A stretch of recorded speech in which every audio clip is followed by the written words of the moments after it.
everybody. This is a case where if they can do this to me, they can do this to anyone. These are bad people. These are, in many cases, I believe, sick people.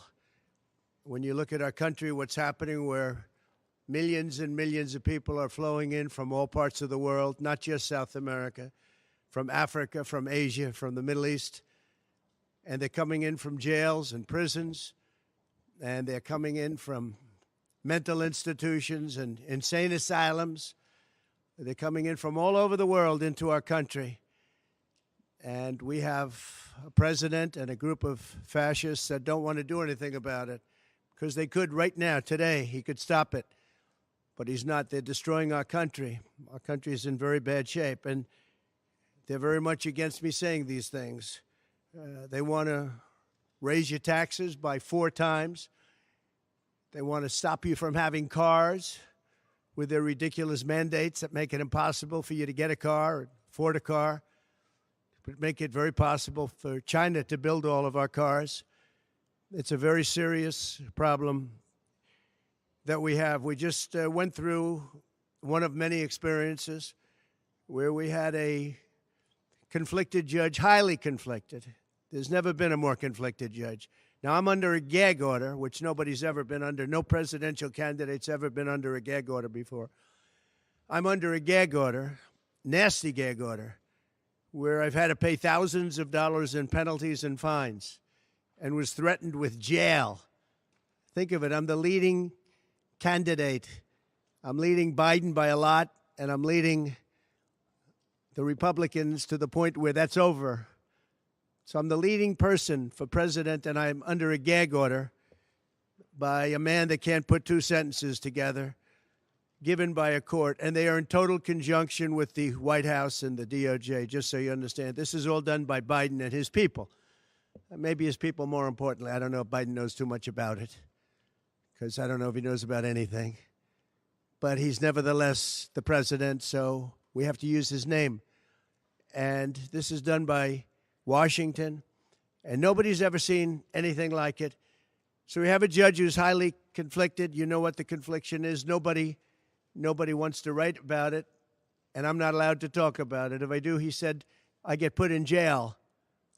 So we'll play that game a little bit longer. We won't talk about it, but you're allowed to talk about it. I hope you do, because there's never been anybody so conflicted as this.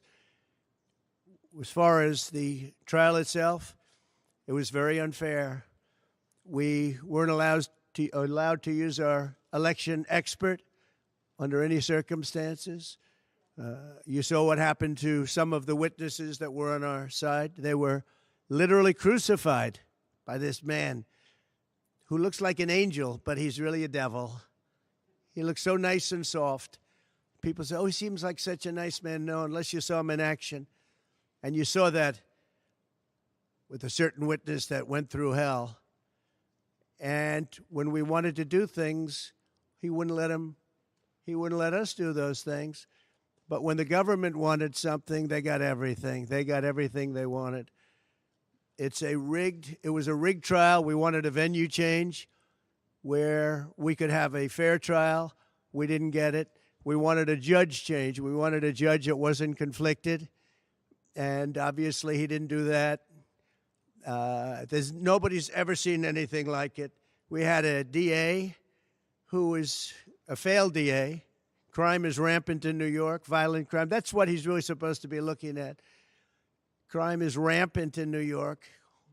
Yesterday in McDonald's, you had a man hitting him up with machetes, a machete. Whoever can imagine even a machete being wielded in a store, in a place where they're eating, and he's going rampant. And Bragg is down watching a trial on what they call crimes. They're falsifying business records. That sounds so bad. To me, it sounds very bad. You know, it's only a misdemeanor, but to me, it sounds so bad. When they say falsifying business, that's a bad thing for me. I've never had that before. I'm falsifying. You know what falsifying business records is? In the first degree. They say falsifying business records. Sounds so good, right?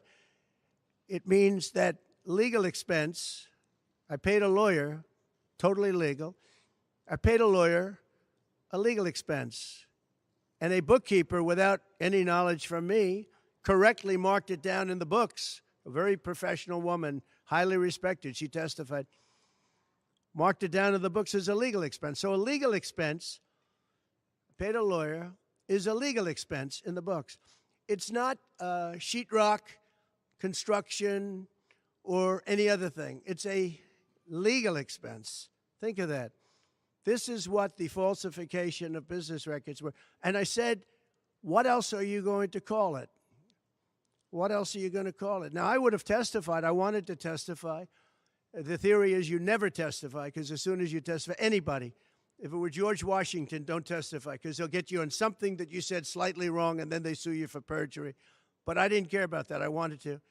But the judge allowed them to go into everything that I was ever involved in, not this case, everything that I was ever involved in, which is a first. In other words, you could go into every single thing that I ever did. Was he a bad boy here? Was he a bad boy there? And my lawyer said, what do you need to go through? And all you wanted to do is testify simply on this case, because I would have loved to have testified. To this day, I would have liked to have testified. But you would have said something out of whack, like it was a beautiful sunny day and it was actually raining out. And I very much appreciate the big crowd of people outside. That's incredible what's happening. The level of support has been incredible. So the whole thing is legal expense was marked down as legal expense. Think of it. This is the crime that I committed, that I'm supposed to go to jail for 187 years for. When you have violent crime all over this city at levels that nobody's ever seen before, where you have businesses leaving, and businesses are leaving because of this, because heads of businesses say, man, we don't want to get involved with that. I could go through the books of any business person in this city, and I could find things that, in theory, I guess, let's indict him, let's destroy his life. But I'm out there, and I don't mind being out there, because I'm doing something for this country, and I'm doing something for our Constitution. It's very important, far beyond me. And this can't be allowed to happen to other presidents. It should never be allowed to happen in the future. But this is far beyond me. This is bigger than Trump. This is bigger than me. This is bigger than my presidency. And the people understand it, because I just see a poll just came out, the Daily Mail. That was the first one, came out, it was done last night right after the verdict, where I'm up 6 points. 6 points from what we already were. We were leading fairly substantially. We're up 6 points in the Daily Mail poll. Now, maybe other polls come out and it says something differently, but a lot of people have predicted it, because the public understands, and they understand what's going on. This is a scam. There's a rigged trial. It shouldn't have been in that venue. We shouldn't have had that judge. He should have allowed us to have an election expert. We had the best expert, most respected expert, head of the Federal Elections Commission. He was all set to testify. He was waiting for 2 days. And when it was his turn, Bragg's people protested, and the judge knocked him out, said you can't testify. He actually said you can't testify for anything having to do with the trial. You can say what the federal elections is. Well, that doesn't help. Everybody knows that. But you can't testify. So essentially, he wasn't able to testify. Other people weren't able to testify. But with these people, they were able to use people salacious. By the way, and nothing ever happened. There was no anything. Nothing ever happened, and they know it. But they were as salacious as they could be, and it had nothing to do with the case, but it had to do with politics. And do you notice the timing? The timing was perfect. This case was dead. It was dropped by every agency, every governmental board. It was dropped by the highly respected Southern District. They said, no, there's no case here. It was dropped by federal election, and that's what it's about. This is about a federal election, not a state election. You're not even allowed to look at it. They took the state and the city, and they went into a federal election. They're not allowed. The people from federal election, Southern District, and Washington dropped the case. Everybody dropped the case. There was no case. Cy Vance dropped the case. And when Bragg came in, he said, this is the most ridiculous case I've ever seen. And who would have a certain person, again, gag order, who would have a certain person like this ever testify? He said, this is essentially one of the worst people I've ever seen ever to testify. He said, the craziest case I've ever seen, this is Bragg. Then when I announced I was running for president, a long time later, they decided to revive this case. And they got a judge, Judge Marchand, who was responsible for another case that was also brought. It destroyed the life of a very good man, by the way. Destroyed the life of a very good man who went to prison once, and then they just put him in prison again because they said he lied. He didn't lie. I looked at the statements he made. In fact, he didn't remember something, and they put him in jail. Again, they've destroyed him. With me for many years, he was an honorable person. He was an honest man. And if you look at what he did, supposedly, it never happened. There's never been anything like this. Over the education of his grandchildren. Over, he didn't report that he had a car or 2 cars on his income. I don't know. I wonder how many people here have cars. I wonder how many people said, oh, gee, I have a car that's worth X dollars. How do you even figure it? And I guess you do have to report it, but I would say probably almost nobody does. Nobody even thinks about it. They put this man, they destroyed this man, but they put him in jail again because they didn't want him to testify. They didn't want him to testify. That's why he went to jail. They put him in jail twice. He's 77 years old. Now, normally I'd say that's an old guy, but I don't feel 77. Nobody ever says that about me. I'd like them to say, gee, we have to have a little sorrow for this man, because they just don't say that about me, but maybe I'm better off that way. I think I'm probably better off that way. But they put him in jail twice.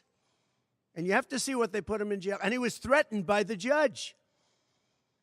This man was told, you're going to get 15 years in jail if you don't give up Trump. And he was told that. You're going to get 15 years in jail.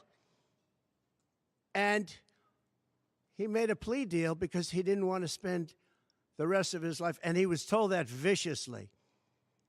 We're living in a fascist state. He was told that viciously.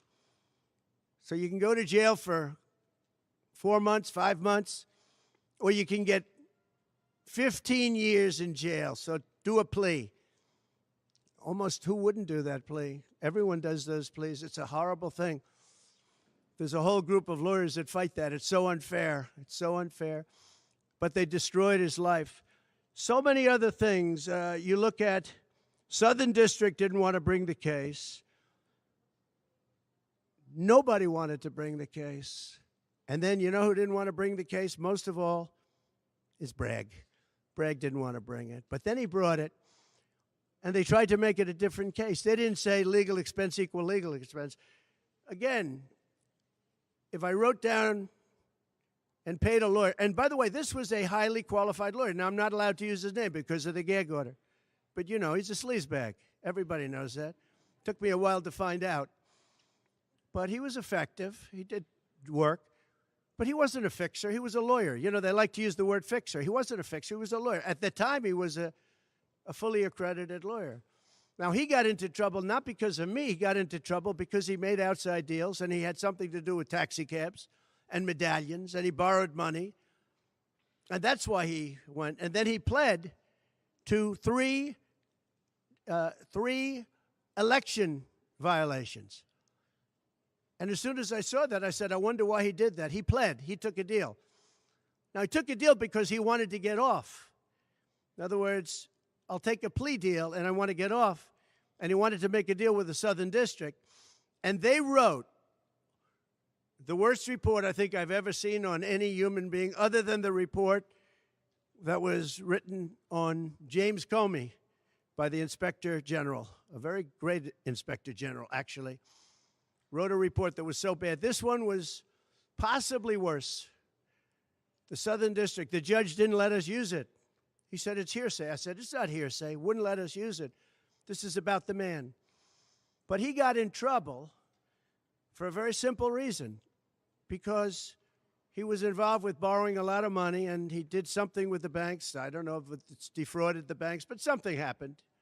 You guys know what it is. And then in addition to that, he gave up on three things where he wasn't guilty. In fact, they were going to testify in that. The head of the FEC, the Brad Smith, the election expert, #1 rated in the country, was going to testify. He took a plea on three things. He just added them in because that gave him more bargaining power with respect to me. But the three things that he pled on, having to do with the election and having to do essentially a little bit with me, they weren't crimes. They weren't crimes. Nor is paying money under an NDA. So we have an NDA, non-disclosure agreement. It's a big deal, a non-disclosure agreement. Totally honorable, totally good, totally accepted. Everybody has them. Every company has non-disclosure agreements. But the press called it slush fund and all sorts of other things. Hush money, hush money. It's not hush money. It's called a non-disclosure agreement. And most of the people in this room have a non-disclosure agreement with their company. It's a disgrace. So it's not hush money. It's a non-disclosure agreement, totally legal, totally common. Everyone has it. And what happened is he signed a non-disclosure agreement with this person, I guess other people, but it's totally honest. You're allowed to make the payment. You don't have to make it. You can make it any way you want. It's a non-disclosure agreement. And he signed that. And there was nothing wrong with signing it. And this should have been a non-case. And everybody said it was a non-case, including Bragg. Bragg said, until I ran for office. And then they saw the polls. I was leading the Republicans. I was leading the Democrats. I was leading everybody. And all of a sudden, they brought it back. It's a very sad thing that's happening in our country. And it's a thing that I'm honored. In a way, I'm honored. It's not that it's pleasant. It's very bad for family. It's very bad for friends and businesses. But I'm honored to be involved in it because somebody has to do it. And I might as well keep going and be the one. But I'm very honored to be involved because we're fighting for our Constitution. The money that was paid legally. There was nothing illegal.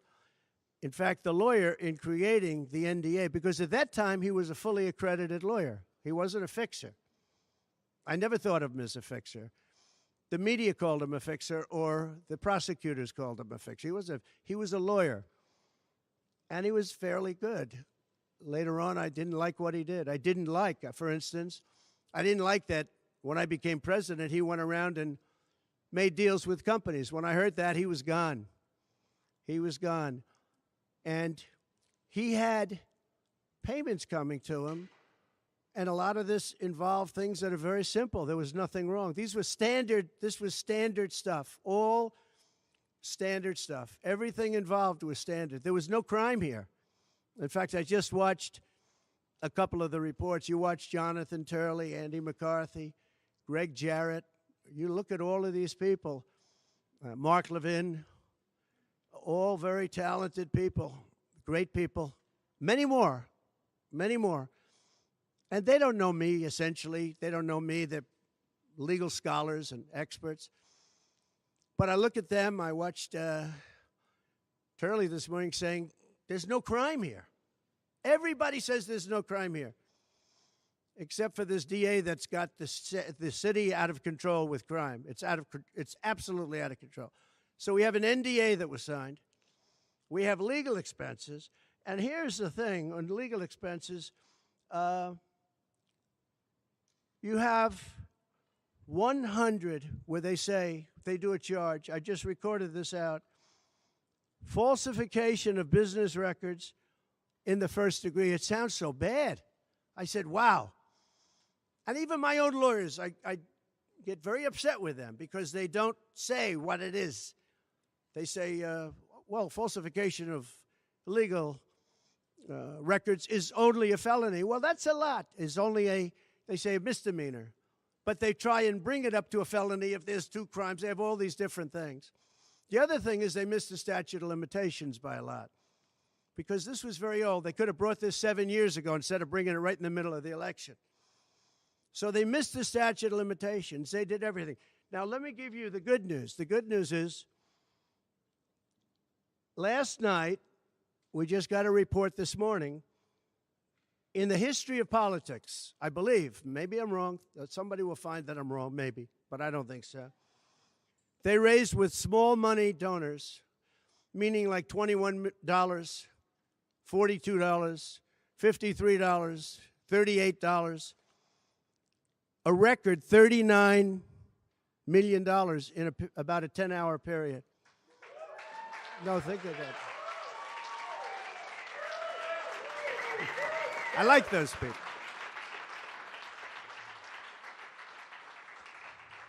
Because so far, I guess it's backfiring. Now, I don't know. I'd rather not have it happen. I don't want to have it backfiring. I don't want to win this thing legitimately, not because they were stupid and did things that they shouldn't be doing. They shouldn't have brought this case. They were saying it this morning. This is a case that should not have been brought. I watched Andy McCarthy say this is a case that should not have been brought. And that was this morning. But they all say that. Every legal scholar has said it. And these are great people. They really understand the law. The other thing, a poll just came out. The first poll, I don't know, maybe others will be bad. But a poll just came out a little while ago. The Daily Mail. Does anybody read the Daily Mail? It's very good. They have a good poll. At least I like it today. And the Daily Mail just came out with a poll, and it has Trump up 6 points in the last 12 hours. 6 points. 6 points since this happened. Who thought this could happen? Because the people of our country know it's a hoax. They know it's a hoax. They get it. You know, they're really smart, and it's really something. So we're going to be appealing this scam. We're going to be appealing it on many different things. He wouldn't allow us to have witnesses. He wouldn't allow us to talk. He wouldn't allow us to do anything. The judge was a tyrant. And you got to see that with Bob Costello, a fine man. I've never seen anything like it. And neither has anybody that was in that courthouse, where he demanded that the courthouse be cleared. Now, the good news is most of the people in the courthouse were the media. And anybody that was in the media, if you're fair, you'll say, wow. That was anger. That was crazed. He was crazed. And the reason that Bob Costello acted a little bit upset, which I think he has a right to, was that every question he was being asked was being objected to by the other side and sustained by the judge. Sustained. I think he did it many times. I don't know what the number, many times. Even I was sitting there saying, and these were basic questions. And I never saw anybody treated that way by a judge. And I've been treated very badly by two other judges also, because it's all the same thing. And it all comes out of the White House. Crooked Joe Biden, the worst president in the history of our country. He's the worst president in the history of our country. The most incompetent. He's the dumbest president we've ever had. He's the dumbest president, most incompetent president. And he's the most dishonest president we've ever had. And so many of he's a Manchurian candidate. You take a look at the way he treats China, Russia, so many others. You know, I ended the Russian pipeline. It was dead. He comes in and he approves it. And he gets $3.5 million, meaning $3.5 million is paid to the family, his family, from the mayor of Moscow's wife. And I said, where did that come from? Nobody wants to talk about it. But he's a very big danger to our country. And the only way they think they can win this election is by doing exactly what they're doing right now. Win it in the courts because they can't win it at the ballot box. So we're going to show them that, we're going to fight. It's actually, I don't know, it's something where I'm wired in such a way that a lot of people would have gone away a long time ago. They would have gone away after impeachment hoax #1. That was a total hoax. I had great support from the Republican Party, though. Then you had impeachment hoax #2. And then they formed the committee. How about they formed the committee of thugs, the J6 committee of thugs. And they took their records And they destroyed all of the records after the committee was abandoned because those records were great for us. Now, can you imagine if Republicans did that? Everybody would have been in jail by now.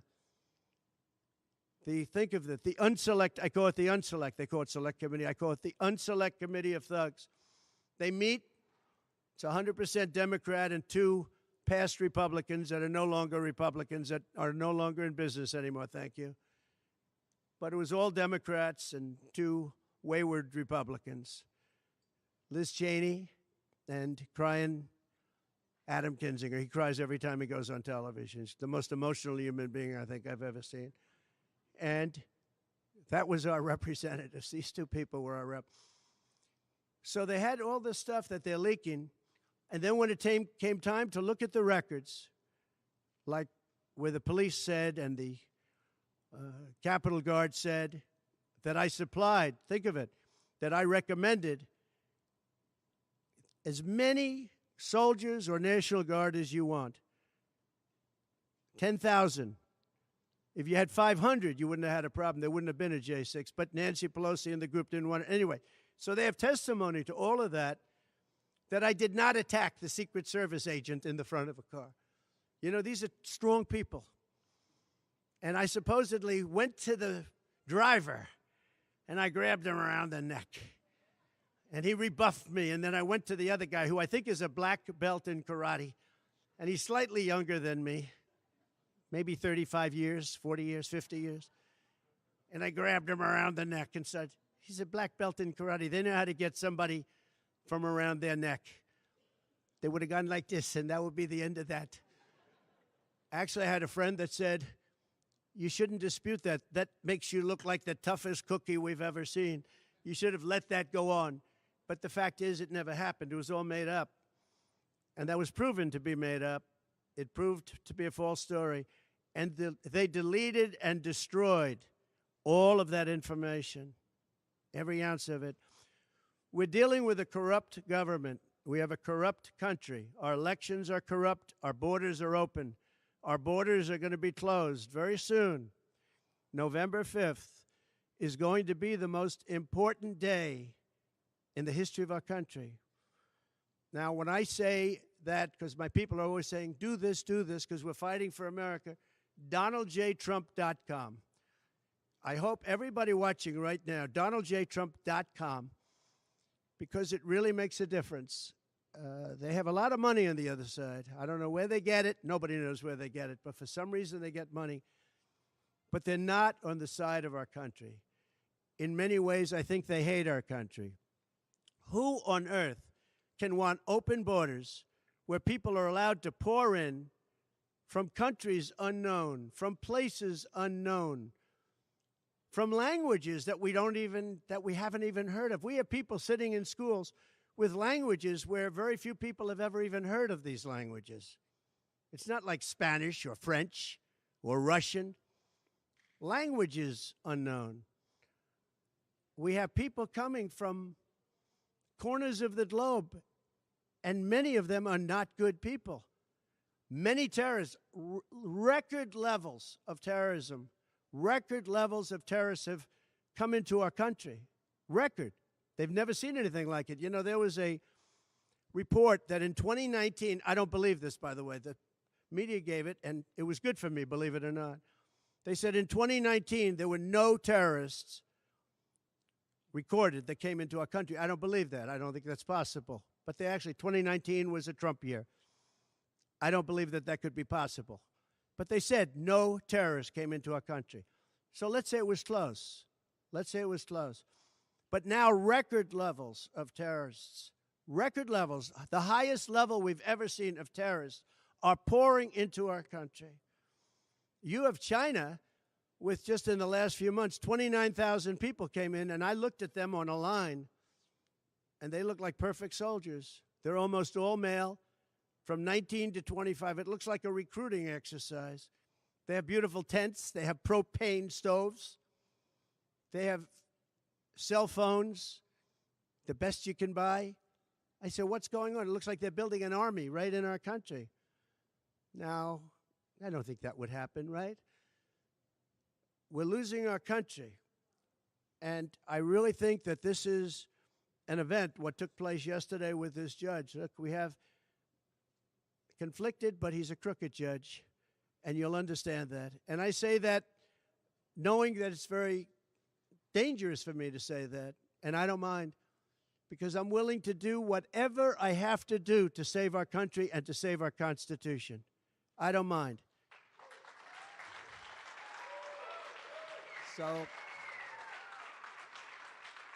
So